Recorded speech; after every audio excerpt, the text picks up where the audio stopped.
The president and the vice president make a campaign stop in Toledo, testimony to where the prime real estate is located in election 2020. A new poll gives us the lay of the land as Michigan voters remain very divided on the president. What will make the difference? Today is Sunday, January 12, 2020, and this is Flashpoint. Hi, welcome to Flashpoint. Welcome to Grand Central Station when it comes to this year's election. The Great Lakes region is going to see plenty of traffic from candidates over the next 10 months. Exhibit A, well, how about the fact that President Trump's final campaign stop of 2019 was in Grand Rapids, and his first campaign stop of 2020 was in Toledo Thursday night. And that made the results from our new Local 4 Detroit News poll some very intriguing reading this past week. This morning, we're going to dig into the results as we find, not surprisingly, that the state remains sharply divided. There are reliably red states, there are reliably blue states, and then there are the purples where the election will be decided. Now, to be sure, the president trails several of the Democratic candidates in Michigan, but it's nothing close to a blowout. And we carry with us, of course, the lessons from reading polls in 2016. But we also polled Michiganders on the Gary Peters-John James race for U.S. Senate. And we looked at the job approval picture for Governor Whitmer. So there's plenty to talk about. And in a moment, we'll get the big takeaways from our pollster, Richard Zuba. And then we'll bring in our roundtable to talk about what we expect will tip Election Day one way or the other. Michigan leaders have long talked about wanting our vote to matter. Wish granted. And we'll talk about it today on Flashpoint.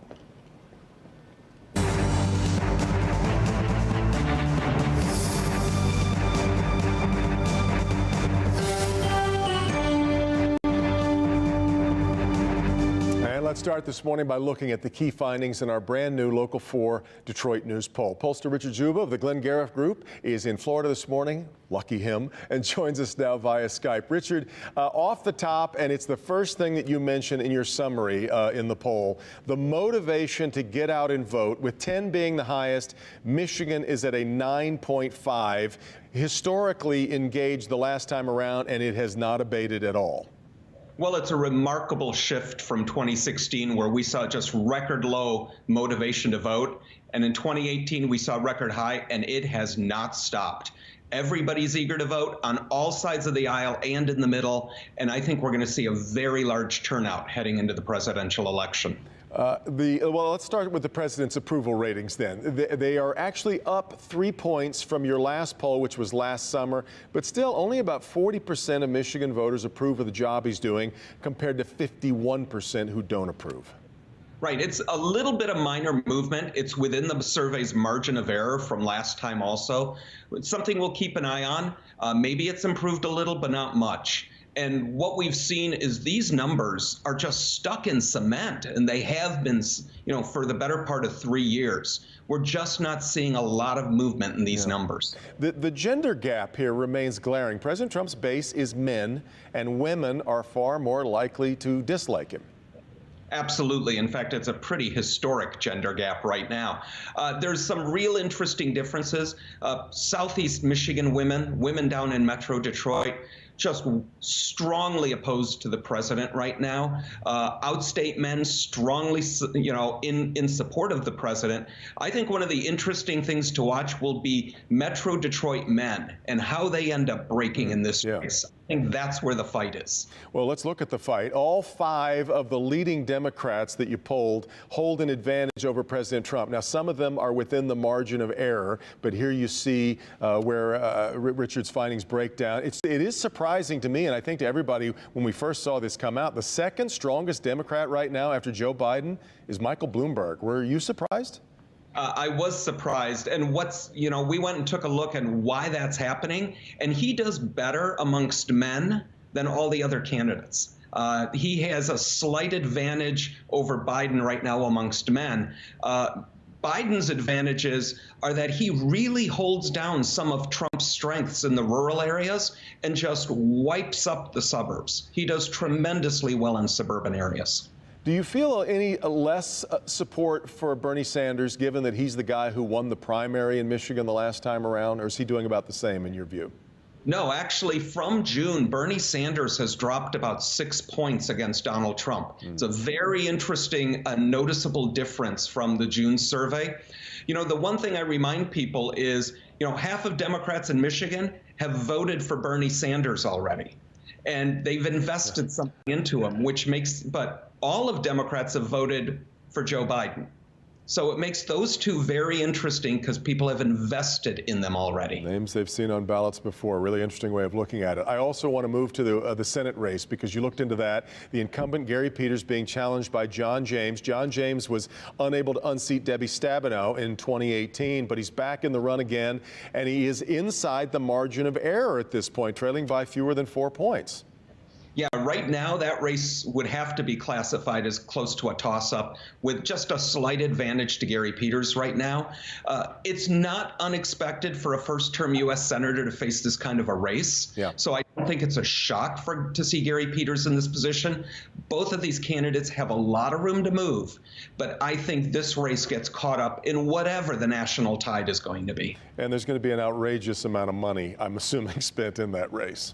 I think everybody in Michigan needs to be ready for the ads. Yeah, no doubt. All right, let's talk about Governor Whitmer. Our last poll was done, as I mentioned, last summer. It was just after they had signed an agreement on no-fault insurance reform. So there have been, I guess, fewer wins to talk about since then, especially when it comes to the roads. And her job performance rating has dipped just a little bit among Michiganders. Yeah, it has. Back in June, she had just come off auto insurance reform. She had a 50% approval rating. Now she's +7, down at 44%. It's a slight dip, but for a first-year governor, she's in a solid position. Nobody wildly dislikes her. Nobody wildly loves her. And I think that's expected. Her numbers are rather soft yet, and she's got plenty of time to kind of build her whatever her story is going to be. A year in, still perhaps sort of undefined in the minds of many. Back now to whether Michigan goes blue or red this November. What do you think ends up deciding that question, Richard? Well, you know, one of the interesting things we did in this survey that really caught my attention was we looked at people by whether they say they live in urban, suburban, rural, or small town areas. And the fight is right now in the small towns, where Donald Trump holds a narrow lead, but he's getting wiped away in the suburbs. The Trump campaign has got to do better in the suburbs. I think right now we're watching them try to secure their base in small towns. And this is really where the fight's going to be. But the bottom line on this is going to be, after the Democrats pick their nominee, does their motivation to vote continue at these levels? Well, in fact, that's the engagement level here. You talked about how historic that is at the moment. I suppose that favors the Democrats if there is huge turnout, because we saw what happened to Hillary Clinton when turnout didn't answer the way that she expected and frankly, many watchers expected. Well, Republicans are going to vote. They're going to vote whether they like their nominee or not, and it's going to be 2 to 2.3 million votes. History tells us that. But Democrats, if they're not motivated, they look like Hillary Clinton at 2.27 million. If they love their nominee and are excited, it looks more like 2.8 million, which Barack Obama. Yeah. Richard, it is always fascinating to talk to you. I look forward to many more such conversations as we go through what we expect is going to be quite a year. Great. Yep, you bet. Richard Zuba from the Glenn Gariff Group, our pollster here for both the Local 4 and the Detroit News, and we'll dig more into these poll numbers. We'll bring in our roundtable right after this. This is Flashpoint on Local 4. When Gardner White says the proof is in the prices, we mean it. Take a look. The Uptown has a hardwood frame, steel springs, and 4 free designer pillows. The competition sells a look-alike for $1,000. At Gardner White, just $4.95 for on-trend style and made in the U.S. quality. Is your house cold and drafty? Are your energy bills through the roof? With Michigan's winter being so unpredictable, you cannot afford not to insulate your home another winter. Stop bleeding money. Insulate your walls and attic. Cut your energy bill up to 50% with Ace & Sons. More than 2.5 million Americans are addicted to opioids. The addiction is sometimes developed through the improper use of prescription painkillers. Using prescribed medication in ways or amounts not intended by a doctor is very dangerous. So it's important that unused prescriptions are properly disposed of. If you or someone you know is struggling with addiction, or for more information about prevention, treatment, and recovery services, or how to properly dispose of medication, contact the Detroit Wayne Integrated Health Network, 24/7, 800-241-4949. Here to talk, here to help. Before you book, you'll want to see this. Don't freeze here when you can chill in Florida. Ultra low fares on Allegiant to Sarasota, Fort Lauderdale, and 3 more Florida cities. Flint Bishop Airport. Not the only way to fly, just a better one. Smart shoppers, this is the moment you've waited for. Introducing Gardner White's greatest clearance sale of the decade. Take an extra 20% off everything you've ever wanted, and we pay your tax on top of that. Don't be fooled by so-called sales. Sunday and Monday is your time to save. The defenders get results. A certain type of guardrail that could be a potentially deadly hazard. A guardrail pierced her car and she was killed instantly. Defender Karen Drew first exposed the problem. Defenders have learned these guardrails are used in the state, most of them right here in Metro Detroit. And other states have had issues. And the state decided to take action. Crews out making repairs to local guardrails. The Local 4 defenders know how to get results. Because your moments matter. Need something investigated? Contact the defenders. Well, we've looked at the results, our snapshot of Michigan in early January. Let's talk about that snapshot and what's ahead with our roundtable. Political consultant Mario Morrow is back with us, and so is Jill Alper of Alper Strategies. Tori Sachs is the executive director of Michigan Rising Action. She directed John James' campaign back in 2018. We're going to talk about that race coming up. And our partner in this poll over at the Detroit News is their editorial page editor, Nolan Finley. Nolan, let me start with you. What was your biggest takeaway? Was there anything that jumped out at you from our findings? I'm surprised that it was as close as it was, that Trump was as strong as he was at this stage against the Democratic field. Other than Joe Biden in the head-to-heads, I mean, he's doing fairly well considering the bad press he's received, if you will.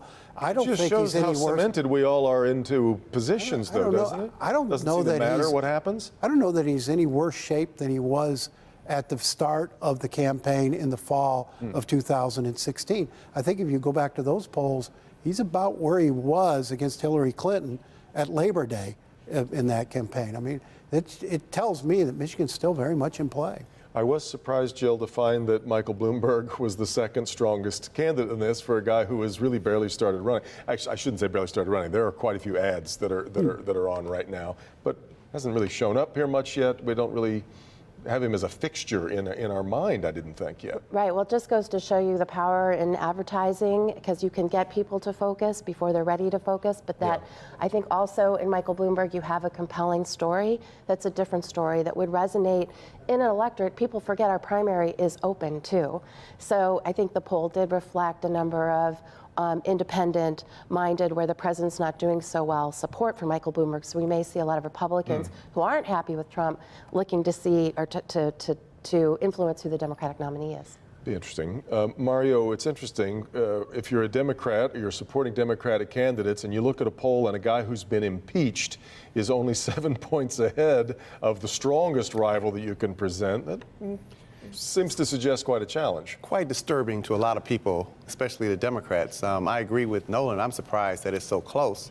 And also, I'm surprised, even on the senatorial side, that James and Peters are as close as they are, even though the power of the dollar, and James has been raising a lot of money, and Peters has been outside the state raising money, but hasn't had that visibility. But yes, Democrats, I believe, are quite disturbed that it's as close as it is with all the problems and issues that Mr. Trump has had. In fact, Tori, let's talk about the James race, which you're pretty familiar with that. I think what that, even though he lost to Debbie Stabenow, he seemed to show a certain degree of viability, I suppose, to a lot of national Republican movers and thinkers, and so they're more than happy to let him run again against a first-time or a rookie senator. Sure. I remember last time John was, a political nobody. He had never raised a dollar. He had never been in politics. He was a military veteran. He was a West Point grad. He was a successful business leader in Detroit. And to raise the money that he did against, in the primary, if you remember, it was a $10 million primary, and then going up against Senator Stabenow, who's been in office for 18 years, I think John did great. He built a huge, call it grassroots army of people who supported him last time that are supporting him even more this time. And these are small dollar donors in Michigan, across the state, and around the country. And that's what Mario said, he was raising money, and that's really who's fueling his fight right now. Well, I mentioned to Richard, the money that it takes to run a Senate campaign these days is... Well, or a House campaign. You look at what Slotkin Bishop spent last night. Right. I think in that race, what we're seeing in the poll is pretty much the partisan breakdown in Michigan. It pretty much reflects the number of percentage of Republicans and percentage of Democrats. Very high undecided. It was 16, 17%, and that's where the fight's going to be. I think you substitute any Republican name, any Democratic name, you're going to get that same result as that poll showed. Well, Jill, let me let you weigh on what I mentioned to Mario. Is there a degree of frustration there that you've got a president who not only has been impeached, but a trade war that has been, I don't want to say uniquely harmful to Michigan, but it's certainly been felt here in maybe more profound ways than a lot of other places, and yet you really don't have a runaway candidate. Is that surprising to you, or is that just where we are? No, not at this stage in the process. I mean, I think it's definitely deserves some inquiry, but at the same time, we know that the two sides are pretty hardened in their partisan ways. There always is a fight for that 10, 11, 12, 13% in the middle. There is not clarity. I was actually surprised, frankly, that all of the Democrats were ahead of Trump, albeit two of them in margin of error. So the feeling thermometer being up at 9.5% when there's turnout and an excited electorate, that means our Democrats are going to show up. We saw that in 2018. And so I think people are excited and focused. They like to talk about the issues and the differences, and that this impeachment thing may be somewhat or more behind us than it was a month ago, not sucking up all of the oxygen so that Democrats can do what they did in the 2018 election. And Devin, I wouldn't make any assumptions about where Michigan voters stand on the trade issues. I was out to Macomb County Friday morning, and their take on this whole trade, particularly trade war with China, is, hey, somebody's standing up against people who have taken our jobs for decades. So, but that's Macomb County. Well, and that's a big county, yeah, and pretty indicative Macomb of County how Democrats Michigan goes, you know. But we're watching 1,500 steel jobs going away. The agriculture sector has been it'll be years before the soybean market can recover. Except in a lot of areas, a lot of places, agriculture receipts are up this year. I mean, across the Midwest. So again, I wouldn't read too much. Subsidies? No, I mean the subsidies certainly will help farmers, as we mentioned last week. But you know, I don't know that those folks. You keep hearing, well, folks. Trump's voters are voting against their own interests. I don't know that they see it that way. Tori, I said on the program 2 weeks ago, it's a weird thing to say that I don't think that impeachment is an issue for voters, because the voters have already made up their minds. But isn't that's sort of how it feels right now, isn't it? I mean, it's not really, you're either in or you're not in. I think what voters voted for in 2018 was the Democratic message of health care and prescription drugs. They got none of that. They've gotten 2 years of obstruction, 2 years of impeachment, 2 years of stopping things like the USMCA, which would help our manufacturing and our agriculture industry. And I think that's what voters are caring about. I think as we start to see Trump deliver that message in Michigan, he was here in Battle Creek, he's been in Toledo, I think the president's chances looks pretty good. Is that fair? I think people do want to see something get done, but at the same time, there are all kinds of bills coming out of the House that aren't being dispensed with in the Senate. And I think that there are issues like all of them. There are tone and a record and what kind of a president, you know, there are issues, and then there's who's sitting in the Oval Office. And you just have to think about this last week and what's happened abroad. People were frightened about and are frightened about what's happening in the world. And so I do think that while people want progress, they want a steady hand at the realm. At the helm, excuse me. Mario, lastly, before I got to get to a break, but that's where we remain. Everybody seems to be so cemented in position. Largely, it seems to me how you felt about what happened with the president's actions regarding Iraq and Iran have to do with whether you supported them in the first place. And that's what never seem to change. And that's what makes Michigan so interesting and so important in the whole dynamics of this whole election process. It is a purple state. You mentioned that in your opening. And Richard talked about how it's split down the middle and how it's not all about metropolitan areas like Detroit, but it's going to be in those small areas, and not even the suburban areas, but those small towns, which I think is going to go back to something that you said, Nolan. And I think it is important on what has happened and what hasn't happened, because I think the farmers and those people who are actually on the ground doing that work are going to make the difference. I got to get to a break. When we come back, I'll let Nolan respond to that and more. What will be the difference maker then as we head toward Election Day 2020? This is Flashpoint. I'll open the floor.